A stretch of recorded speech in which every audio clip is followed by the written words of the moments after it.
After Messi won his second Golden Ball and first World Cup, the argument for who was the greatest of all time came back up.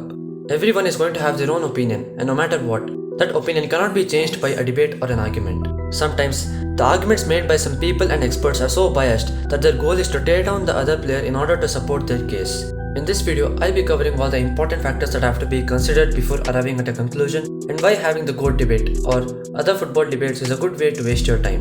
So, the first problem is that opinions are driven by false narratives which aren't backed by stats. For example, one of the narratives that has been circulating for years now is that Messi isn't a big match player for any club he plays. This isn't true, as he has scored 32 goals and provided 13 assists in 40 appearances.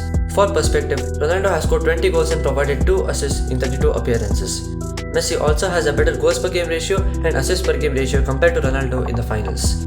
He has a Man of the Match award in the World Cup final and the Champions League final. He also has the most Man of the Match awards in all club finals.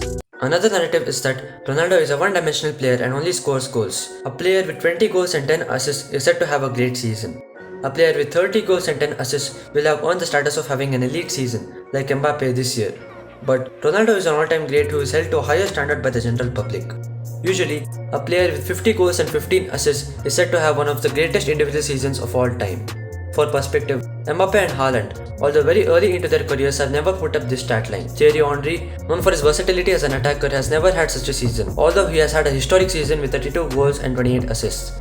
But Ronaldo has had this kind of season 5 times in his career. There is a lot more to playmaking than just assists. But the reason Ronaldo has so many assists is that he's able to create a lot of space to his forwards due to his innate scoring ability. He's able to draw defenders towards him in the box because he is a goal threat anywhere inside the box. Not to mention, in his younger days and in his prime, he was a very good dribbler and he was a huge threat in one-on-one situations. As time passed by, he lost his pace, so he had to adapt his game to a more sustainable style of play. So, there is no wrong answer to the question unless the opinion is backed by stupid arguments. The next problem is that even if stats are used, they're used incorrectly or they are presented without any context. One of the hot topics regarding this debate has been the 2018 Ballon d'Or race. This YouTube channel named Raymar Football has made a video detailing why Luka Modric winning the Ballon d'Or was a blatant robbery. First of all, Luka Modric winning the Ballon d'Or was not a robbery at all. He was amazing that year, being crucial in Real Madrid's Champions League success and being the focal point and leader of Croatia in the World Cup. Raymar began his video by saying this. So for club play in total, he would have 2 goals and 8 assists in 43 games. Now, some of you might say it's hard to quantify what he does on the pitch, and fair enough. But all he did in the entire video was just present basic stats like goals and assists, or in his words, quantifying the player's greatness. These stats are clearly nitpicked to favor Ronaldo. In that season, Modric had more shot creating actions, blocks, tackles, interceptions, recoveries and progressive carries. Of course, these details are ignored most of the times because they don't directly contribute to a team's goals. But that performance was hardly impressive at all, and was pretty much the same as his previous years in Madrid.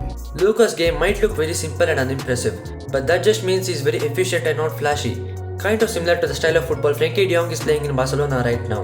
Raymar proceeded to say that Messi had to finish above Griezmann, Mbappe and Modric as he had more goals and assists than them.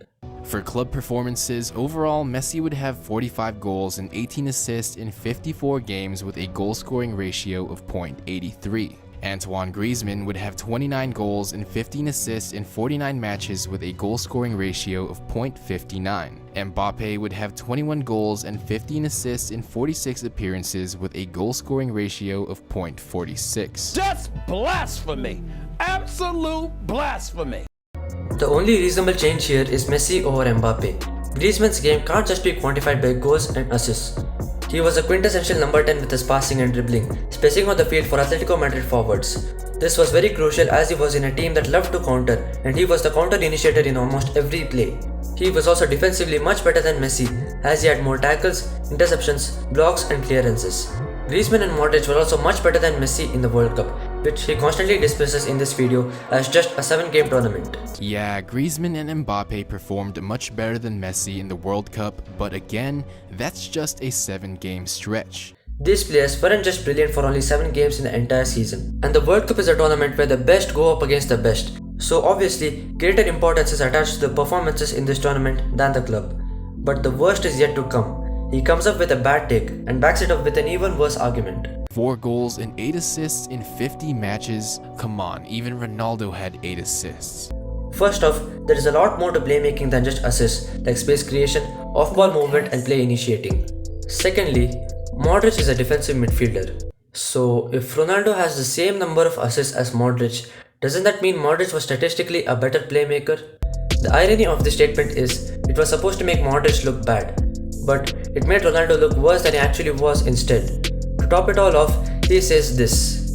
But what about in 2010 when Andres Iniesta, a top midfielder who scored the game-winning goal in stoppage time in the World Cup final to win his country's very first World Cup and played extremely well for his club, winning the Champions League that year, only end up in second place? Honestly, the number one reason why I believe Ronaldo and Messi weren't higher up on their Ballon d'Or placement is because of a phenomenon known as voter fatigue. No, this is because in 2010, Xavi, Iniesta and Snyder were three midfielders who were Ballon d'Or contenders with very similar resumes, so naturally the votes were shared between them.